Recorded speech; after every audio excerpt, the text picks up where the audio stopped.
What if the Saturday mornings of yesterday held darker, stranger treasures than anyone remembers? Behind the cheerful jingles and colorful characters, studios once birthed animated oddities so surreal they barely made it past broadcast. Forgotten, banned, or simply too strange for mainstream memory, these are the cartoons that slip through history's cracks. Ready to rediscover the bizarre? The Mighty Orbots, 1984. When The Mighty Orbots premiered, audiences expected another robotic adventure to cash in on the success of Transformers and Voltron. What they got instead was a dazzlingly animated, jazz-infused fever dream that felt decades ahead of its time. A group of quirky robots, each with a unique personality, united to defend Earth under the guidance of a stylish hero named Rob. Visually, the show was a spectacle. Produced in collaboration with Japanese animation powerhouse TMS, its fluid fight sequences and neon-drenched backdrops rivaled even theatrical releases. Critics praised its artistry, but children struggled to connect with the odd humor and eccentric tone. Even stranger, legal troubles with toy companies crippled its future. Claims that it copied other robot designs doomed it after only a single season. Still, Orbots remains a cult favorite among animation enthusiasts, celebrated for its experimental flair and unique blend of East meets West storytelling. Looking back, it feels less like a children's cartoon and more like an avant-garde art project smuggled onto Saturday morning television. In its short life, it proved that even forgotten flops can leave an unforgettable visual legacy. The Biskitts, 1983. At first glance, the Biskitts seemed like a harmless Hanna-Barbera confection, tiny talking dogs living on a mystical island. But beneath its sugary surface was a surprisingly strange mix of medieval politics, treasure-guarding quests, and an unusually sinister villain for a children's show. The Biskitts, dressed like pint-sized knights, protected royal treasures from an evil duke and his bumbling henchmen. Oddly enough, the show echoed Arthurian legend, but with puppies in armor, a concept that baffled critics and confused many young viewers.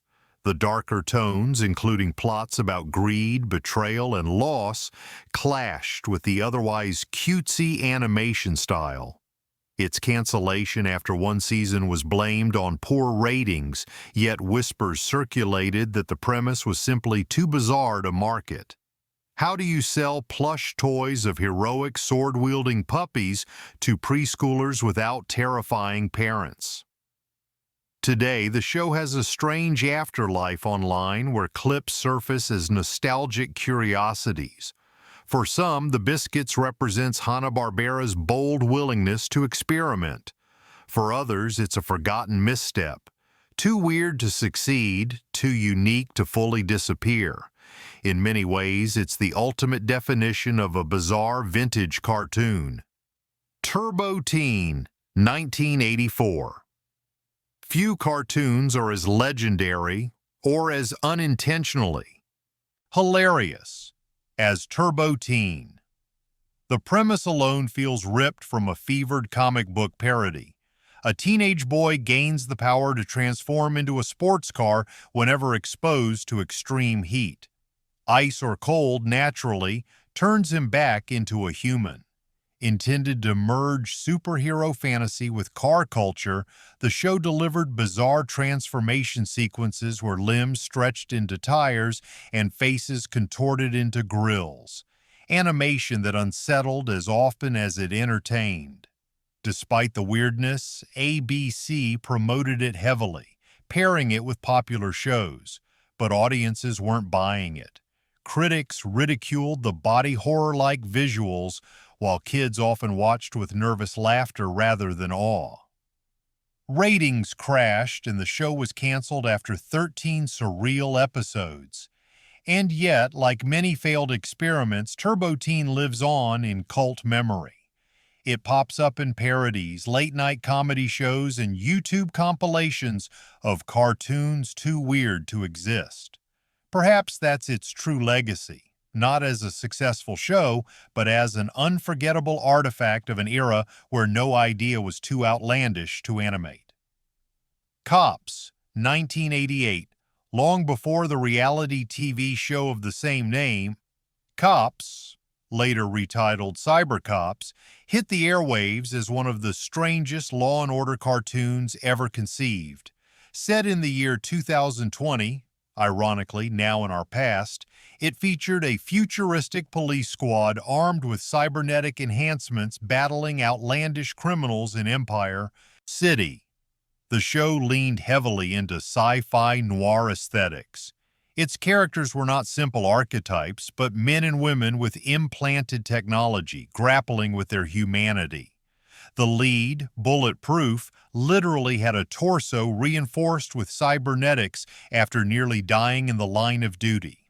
While marketed to children, the show carried an odd intensity, full of urban grit, high-tech gadgets, and villains who seemed pulled from pulp crime novels. Though praised for animation quality and imaginative action, it drew criticism for its violence. Gunfights, explosions, and dark alley confrontations were a step beyond the usual cartoon antics of the 1980s. Parents' groups complained, and syndication struggled. Still, the toy line briefly soared, giving kids action figures of both heroes and villains. Its legacy is complicated, too violent for young audiences, too campy for adults, and ultimately stranded in between. Yet, for fans who grew up on its world, Cops remains a fascinating relic, a cartoon that dared to make crime-fighting grim and cybernetic years before RoboCop. The series attempted the same. Kid Video, 1984 to 1987. Among the strangest entries of the decade was Kid Video, a hybrid cartoon/live-action show that blurred the line between music videos and animated fantasy. Premiering on NBC, it followed a teenage garage band sucked into an alternate dimension known as the Flip Side, where music literally shaped reality. The heroes, transformed into animated versions of themselves, battled the evil Master Blaster and his minions while using the power of rock and roll. What made the show bizarre was not just its concept, but its execution. Each episode incorporated live-action music videos, MTV-style editing, and even licensed pop songs. A clear attempt to ride the wave of the music video revolution. But production was chaotic. Securing music rights proved costly, and the hybrid format confused advertisers. Kids enjoyed the colorful antics, but critics found it gimmicky and disjointed. Despite that, it lasted 3 seasons and earned a passionate cult following. Today, Kid Video is remembered less as a narrative success and more as an experimental artifact of the 1980s when television desperately tried to harness MTV's energy. For those who saw it, the surreal mix of neon, music, and fantasy remains unforgettable, a reminder of how boldly television once chased trends. Bionic Six, 1987. In the late 80s, when every toy company wanted its own superhero squad, Bionic Six arrived with a concept both heartfelt and bizarre. A blended family of 6, each granted cybernetic powers after a near-fatal accident. On the surface, it was another action-packed adventure show. But peel back the layers, and you found one of the strangest family dramas ever disguised as Saturday morning entertainment. Professor Amadeus Sharp saves Jack Bennett, a test pilot, and his family by outfitting them with bionic enhancements after they're exposed to mysterious radiation. Suddenly, Dad becomes Bionic One. Mom can manipulate molecules, and the kids gain powers ranging from super strength to telepathy. Together, they fight villains led by the grotesque Doctor Scarab. What made Bionic Six unusual was its tone. It blended high-tech action with domestic squabbles. One episode might feature laser battles in futuristic cities, while the next had the kids arguing over chores, except now with the risk of super-powered tantrums. The contrast was jarring but strangely compelling. Behind the scenes, Toei Animation handled production, bringing cinematic flair to fight sequences. Yet the series failed commercially. Toy sales lagged, and the complex storytelling didn't connect with younger kids expecting something simpler. Still, those who remember it often cite its unexpectedly emotional moments. Themes of family loyalty and sacrifice woven into a cartoon about bionic heroes. Today, Bionic Six stands as a forgotten gem, one of the rare cartoons to mix superhero spectacle with something tender and human. SilverHawks, 1986. Born from the success of Thundercats, SilverHawks was Rankin Bass's shiny new experiment, literally. The heroes were partly metal, partly real, a team of cybernetic space enforcers sent to battle the intergalactic villain Monstar. At first, it seemed destined to be the next big hit. Instead, it landed in the realm of bizarre cult classics. Visually, the show was dazzling. Characters glistened in metallic armor, soaring through galaxies with robotic wings. The villain Monstar transformed into a terrifying armored beast by harnessing the power of a distant star, while his gang included outlandish foes like Melodia, who weaponized rock and roll, and Buzzsaw, a hulking robot with spinning blades. But while Thundercats balanced weirdness with heart, SilverHawks doubled down on surreal sci-fi spectacle. Its tone veered between dark space opera and toy commercial absurdity. The result? Children were fascinated but confused, and parents found it too violent and eerie. Behind the scenes, production costs soared. The detailed metallic animation was expensive, and despite heavy toy marketing, sales lagged compared to its feline predecessor. Only one season was produced, but its imagery has lived on in memes, retrospectives, and fan conventions. SilverHawks may never have reached the cultural heights of Thundercats, but its blend of strangeness and style ensures it will never be forgotten by those who witnessed its glimmering spectacle. Captain Simian and the Space Monkeys, 1996. By the mid-1990s, animation had already pushed into stranger and more experimental territory, but Captain Simian and the Space Monkeys still managed to feel bizarrely out of place. The premise? A chimpanzee launched into space by NASA during the Cold War is intercepted by aliens given advanced intelligence and becomes the leader of a ragtag crew of cosmic primates. Each character was a different species of monkey or ape, armed with weapons, gadgets, and questionable one-liners. Together, they battled the sinister Lord Nebula, a villain literally composed of dark matter. While the show leaned into comedy, its setting and story arcs were oddly cosmic and apocalyptic, touching on themes of universal destruction and existential dread. Strange subject matter for a cartoon about talking monkeys. Behind the scenes, it was co-produced by Hallmark Entertainment and distributed globally, making it one of the few animal superhero cartoons to receive international reach. But its tone was all over the place. Episodes veered between slapstick humor and surprisingly grim stakes, leaving younger viewers unsure how to respond. Commercially, the series failed to spark a toy craze, though it lingered in syndication for a time.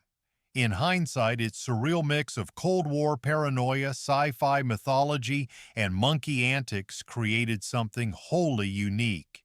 Today, it's remembered as one of the strangest cult relics of the 90s children's television, a show that dared to be both silly and cosmic and never found a clear audience. Clutch Cargo, 1959.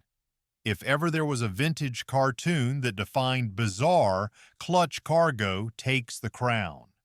Airing in the late 50s, this low-budget adventure series followed a square-jawed hero named Clutch Cargo, his young sidekick Spinner, and their dachshund Paddlefoot as they traveled the globe.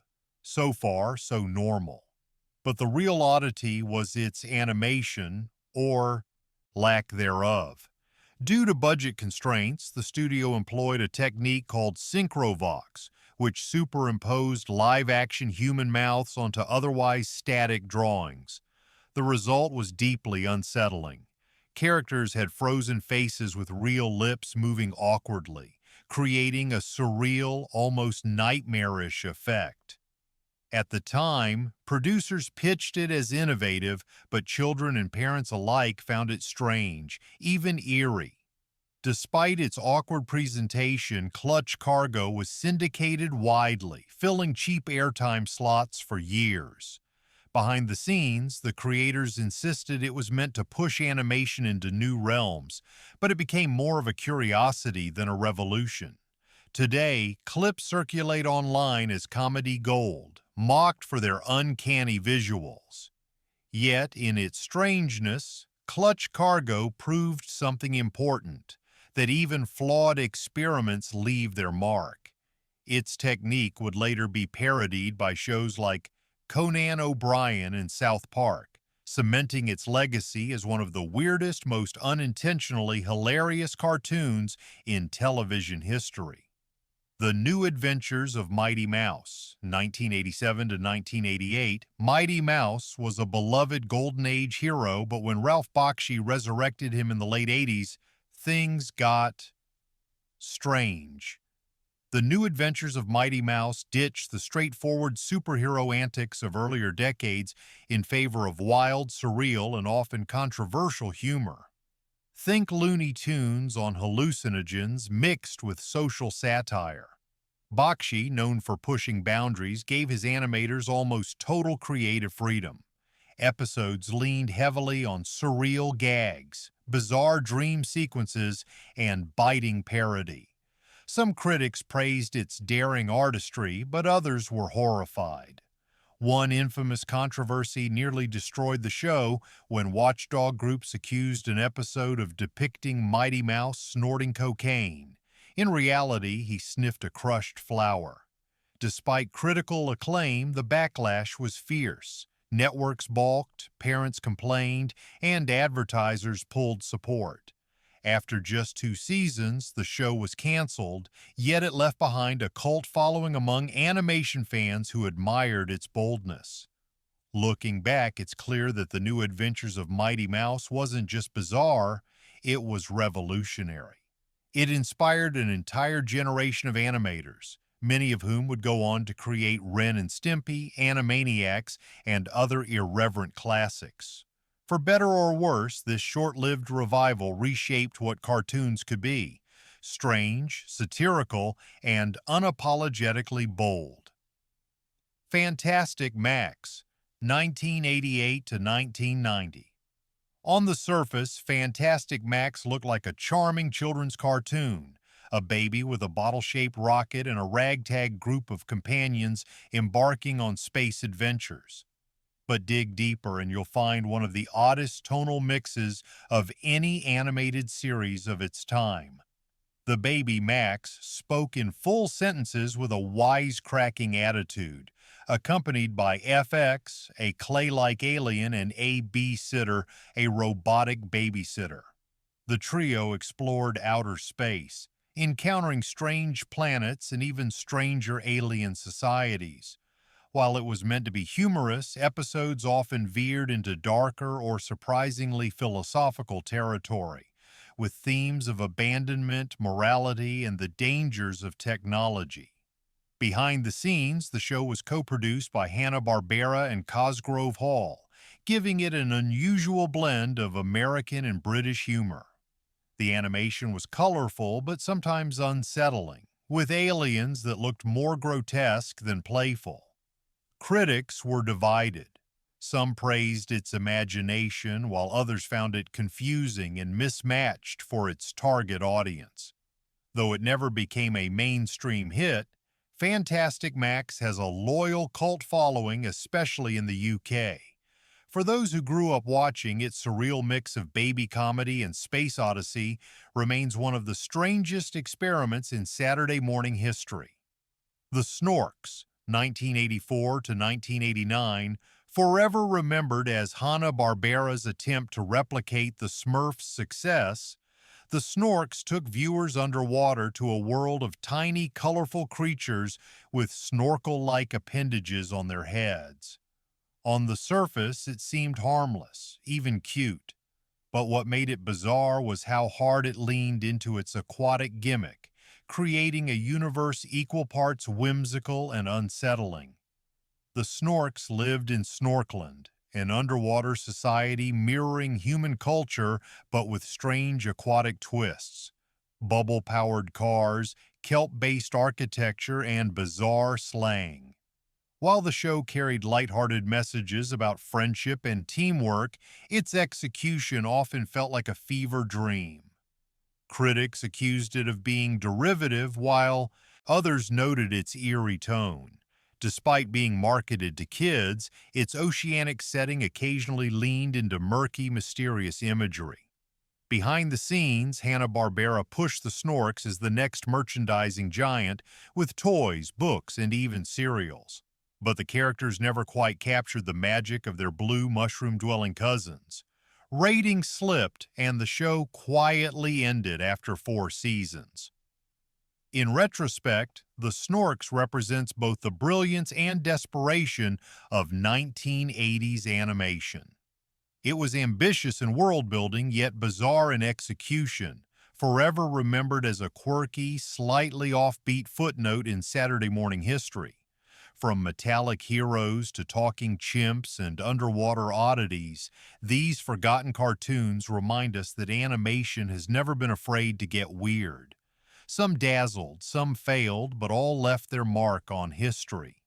Which of these bizarre gems do you remember? Like, subscribe, and share your strangest Saturday morning memory.